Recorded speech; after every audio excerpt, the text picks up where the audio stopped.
and it's like a racehorse that you then supply the mares. But otherwise, I would say that in the case of someone else asked me, said, "How old are you?" I said, "I'm as old as I feel." And today I feel not more than 51. Sometimes I feel like 60 or whatever, but you feel the way you believe in life, positive thinking, and to take up all the vicissitudes, whether you've had a quadruple bypass or a cancer or you lost your rabbi. But the fact that I was one of those lucky ones, miraculously lucky, to have left the Taj Mahal Hotel where I was staying hardly 15 minutes before the terrorists arrived. So this is where we are able to meet today. And I must thank you all. You're all my Khandan, and I love you all. And I don't know if Hakan is here as well, but to say hello to him also, and to wish you all the great success forever. Thank you.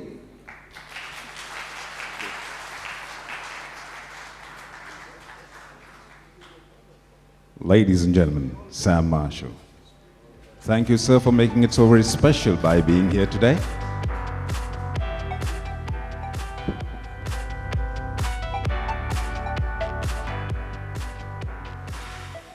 Ladies and gentlemen, we move on very quickly with the next session we've been waiting for. This session is going to be chaired by G. Chandrasekhar. In the session, we have two doctors. We have Dr. Sapan Kumar Datta, who is the Deputy Director General for Indian Council of Agricultural Research, and on the panel with him, Dr. C.L. Gowda, Deputy Director General for ICRISAT. May I please request G. Chandrasekhar to grace the dais? Emotional moment for all involved. Dr. Datta has a flight to catch, so immediately after his presentation, he might leave us for his schedule. Of course, Dr. Gowda will continue for a little while. As we get organized,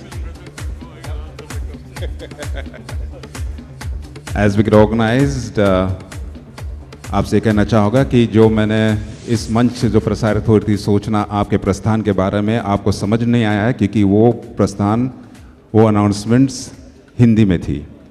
अभी आपको ये सूचित किया जाता है कि आपके प्रस्थान के लिए जो प्रबंध किया गया है, आप अपने होटल के ट्रैवल डेस्क यानी कि यात्रा डेस्क से संपर्क कीजिए, और ताकि आपका यात्रा सुखद रहे, you have to contact your travel desk to ensure कि आप अपने परफेक्ट समय पे आप अपना फ्लाइट पकड़ सकेंगे.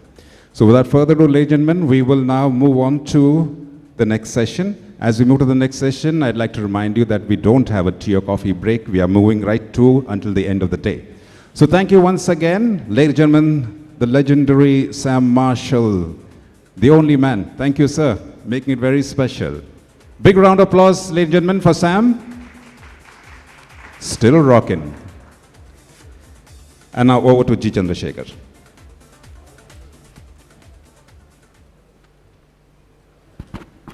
Friends, I'm happy to be back. All of us know about India's success story in agriculture in the last 4 or 5 years. I think we've had year-on-year big increases in agriculture production.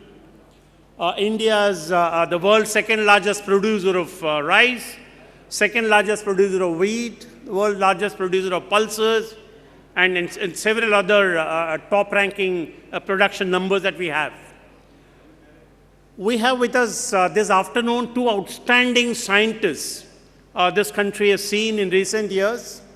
I want to welcome Dr. Sapan Datta, Deputy Director General Crops of the Indian Council of Agriculture Research, and of course Dr. C.L. Gowda, Deputy Director General of the ICRISAT, International Research Center for Semi-Arid Tropics.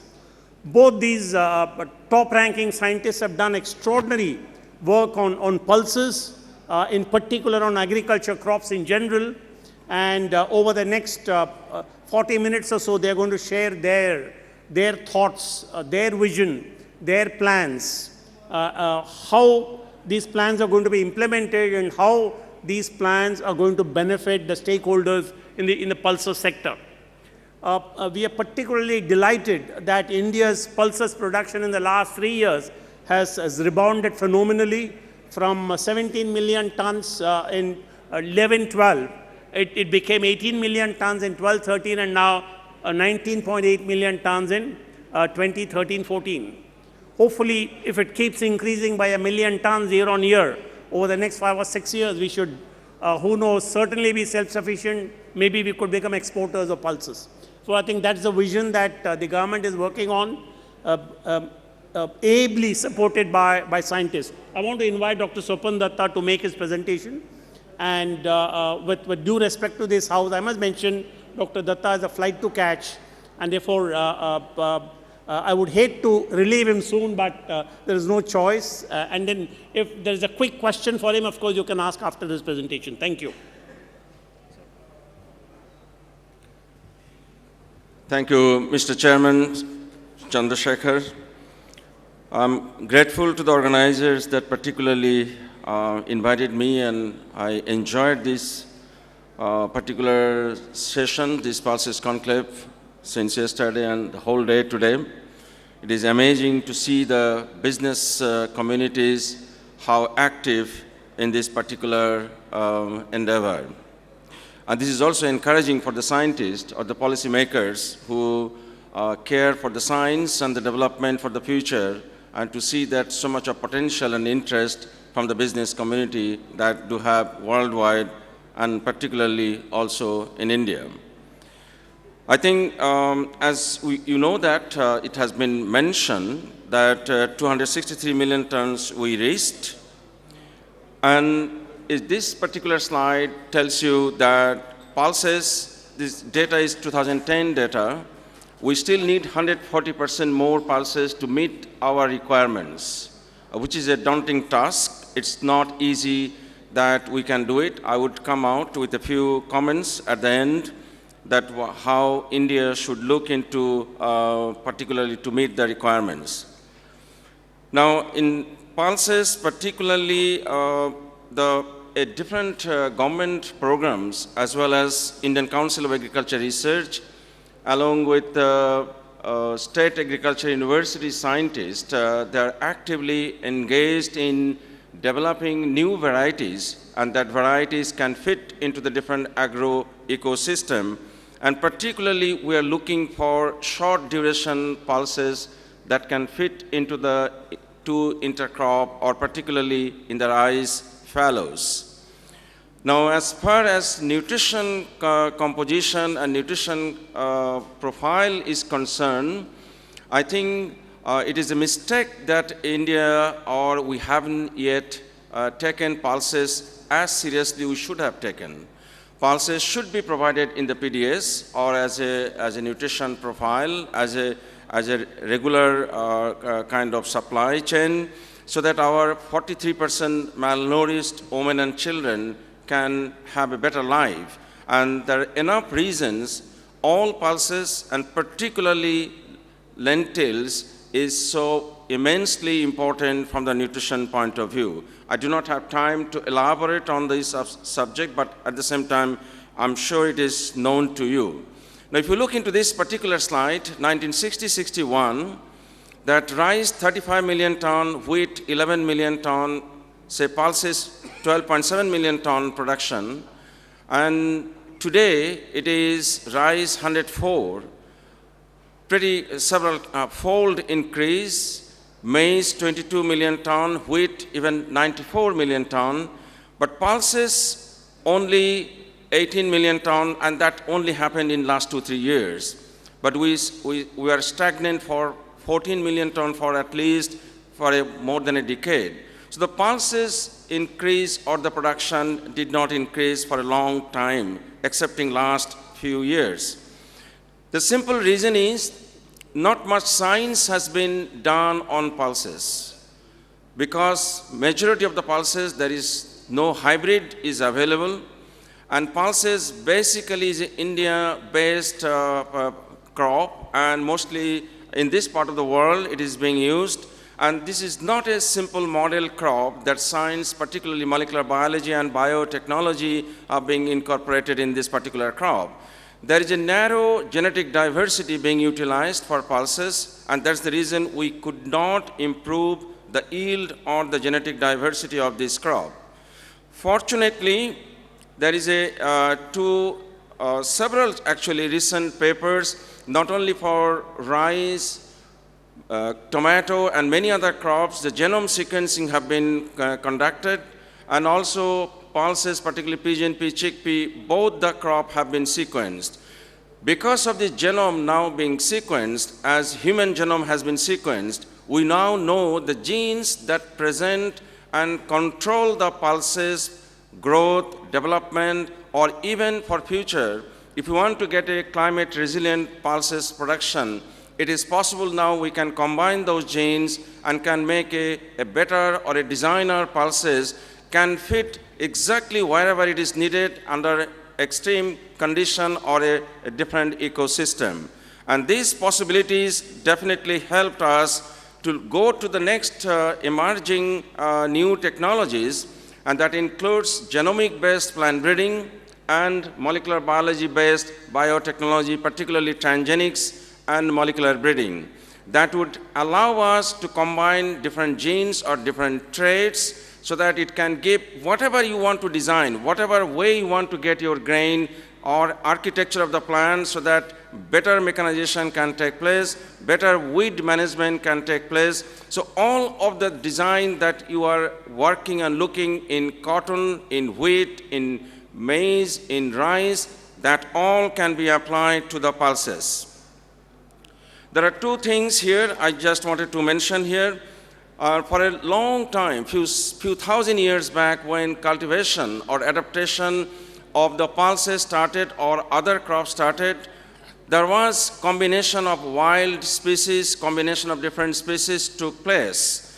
But once it adapted, we try to continue the similar type of material so that we are not taking longer time to adapt a new variety. And that's, we call it pre-breeding and pre-breeding 2, basically based on the modern genomics. Now, both of these things are linked with the present climate change.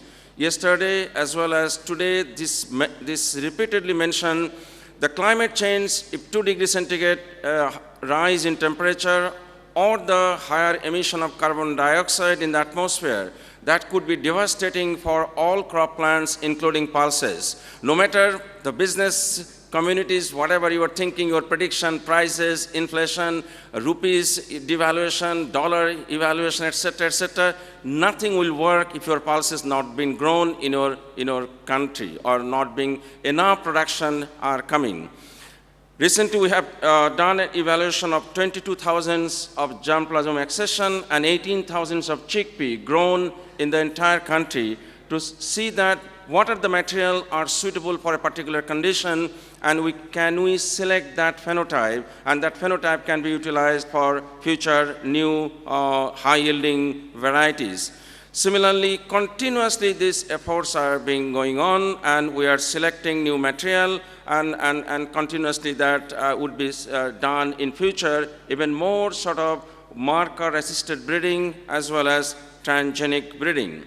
Now, some of the government's intervention also helped us today to reach to 19.77 million ton pulses. That one of them definitely is the Accelerated Pulse Production Program, popularly called AP3, or Mission for the Pulses Production, NFSM.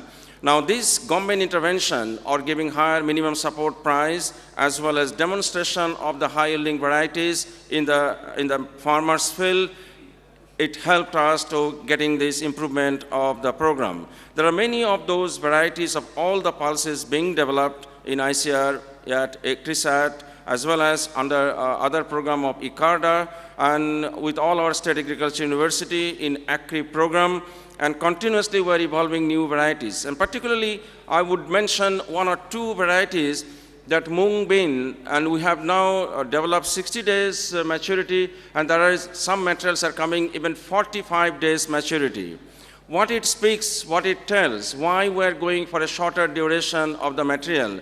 So that material can fit very well in the rice fallow, or whenever there is a climate change or there is a problem of the monsoon, if rice cannot be grown on time or any particular crop cannot be grown in the season time, these pulses can take a replacement and can be grown. So that even with that pulses grown and we get a production, we get a harvest, and then second crop still can be grown on time. So this is an emergency situation, or even for the country's soil fertility or productivity improvement. These are the things very much needed. I'm not going into all these details, what is given, the challenges for the pulses in India. These are all well said in the forum. I'm very pleased to listen many of the experts that who mentioned about all of these things. But definitely we need to integrate all of the program, all of the challenges that how we like to solve. Now, one of the things that architecture of the particular plant, and particularly pod borer, is a serious problem for pigeon pea and chickpea. We need GM technology, particularly transgenic pigeon pea and chickpea. Fortunately, there are good results are coming up from several universities, including also from IIPR of our ICR institutions. So soon, in a year or two, we would be able to get a pod borer resistant pigeon pea and chickpea. If that happens, we can reduce at least 20 to 30% of the yield loss because of one particular insect pest, Helicobarba, that causes so much of damage of this particular plant. Now, definitely one of the other aspects that we're looking for the yield and the quality, and it is possible that we are now in the range of 700 to 800 kg per hectare, but it is possible that we could reach 1.5 ton per hectare not too long late. It can be within 5 years, we can reach to 1.5 ton per hectare. It is already in some ecosystem in certain areas. We are getting